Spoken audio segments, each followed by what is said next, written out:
2:41 local time, North Arabian Sea. 22 nautical miles, 3 surface contacts converging. The U.S. aircraft carrier, USS Dwight D. Eisenhower maintains heading, 30 knots. Flight operations paused but not canceled. The bridge is quiet. Every display is watched twice. No one speaks. At this distance, nothing illegal has happened. At this distance, everything depends on what happens next. The radar picture shows geometry that wasn't there 7 minutes ago.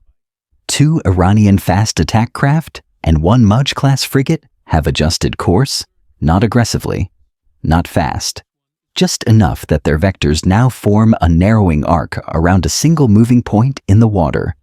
The carrier is inside that arc, not blocked, not threatened, constrained. Every maneuver option now carries meaning. Turning away signals acceptance. My holding course invites proximity.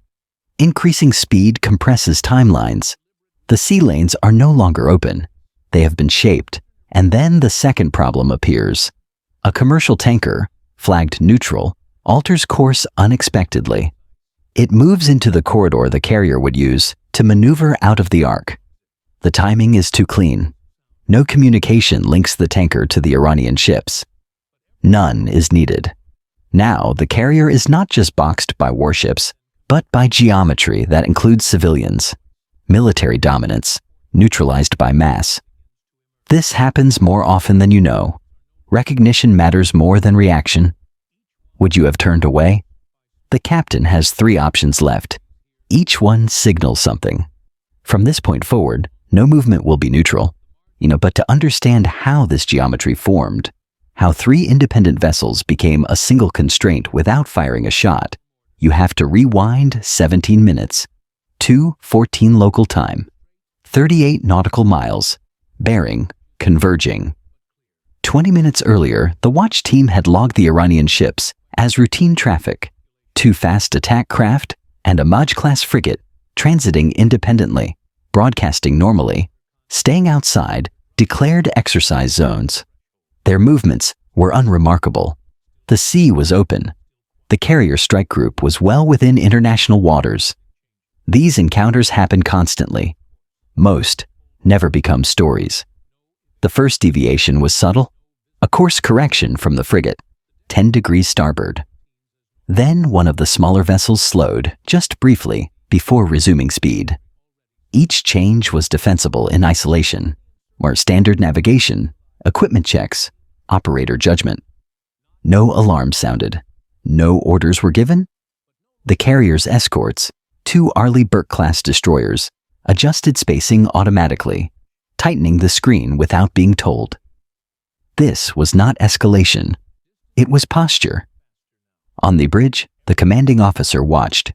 He didn't speak. Every officer there could see the same thing. The sea lanes were narrowing. 2:21. The Iranian frigate stops responding to bridge-to-bridge hails. Not abruptly. Not definitively. The signal simply doesn't come back. Radio silence in itself proves nothing. Equipment fails. Operators rotate. But the timing matters. The frigate's speed remains steady. Its heading continues to drift inward. One of the fast attack craft breaks formation and accelerates, cutting across the projected path of the carrier's outer escort at a distance that forces acknowledgement, but not reaction. Still no weapons visible, no targeting radars lit, no hostile act. But the carrier strike group is no longer transiting through open water. It is being shaped. In the Combat Information Center, a junior officer overlays projected courses on the tactical display. The shapes close like hands. Individually, none of it mattered. Together, it was becoming shape. 2:26. The U.S. destroyer on the carrier's port side increases speed by 3 knots. The adjustment is precise, enough to widen lateral distance without signaling intent. From the Iranian ships, there is no response. The Iranian fast attack craft on the opposite side mirrors the movement. Now the symmetry is obvious. This is no longer coincidence. It is choreography. Still, no law has been broken. No rules of engagement allow preemptive action. The Iranian ships have not threatened force. They are not inside restricted distance. They are simply present. On the bridge, the captain speaks for the first time. Confirm they're shaping us. The answer comes back instantly. Yes, sir. Silence follows, not uncertainty. Wait, because once shaping is acknowledged, every option narrows.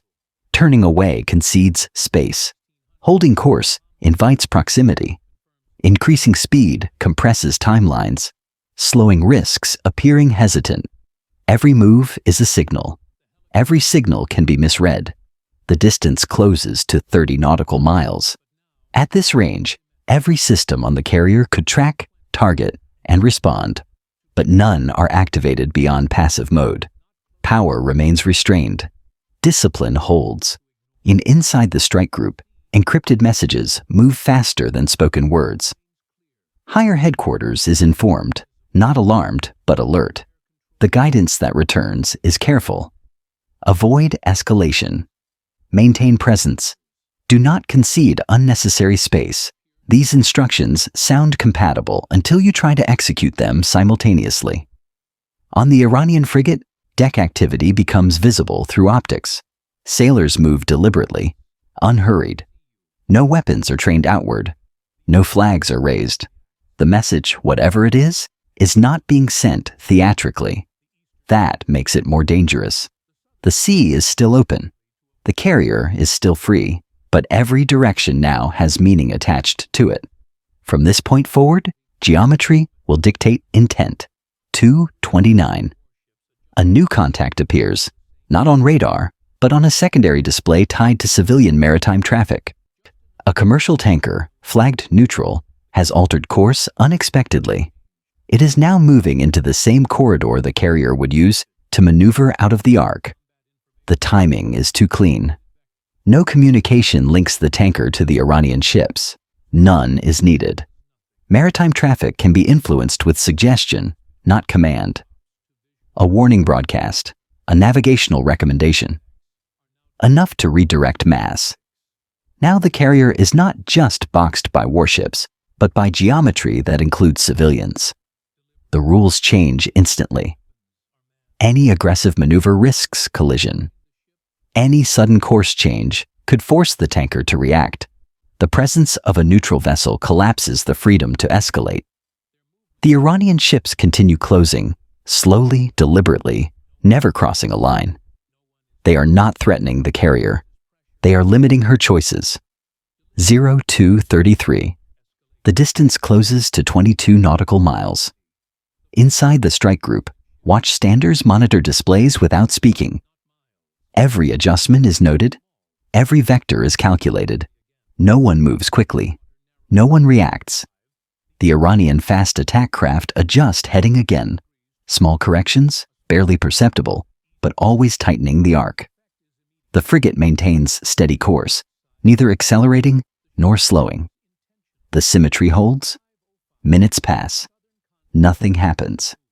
That is the point. In situations like this, time itself becomes pressure. The longer the geometry holds, the more constrained the options become. Waiting is not neutral. Waiting is a choice that compounds. On the bridge, officers track bearings in silence. The captain does not issue orders. He watches. The strike group maintains course and speed. No deviation. No signal. 237. An unexpected transmission appears. Not from Iran, not from the carrier, but from a third party monitoring regional traffic. It's not a warning, not a declaration. It's silence. A routine regional broadcast, normally continuous, has gone dark. For analysts listening in, that silence is louder than any threat. It suggests coordination without communication, an understanding shared ahead of time. This is not a spontaneous encounter. It is a test, not of weapons, but of restraint, not of capability, but of response. The Iranian ships are not attempting to provoke escalation.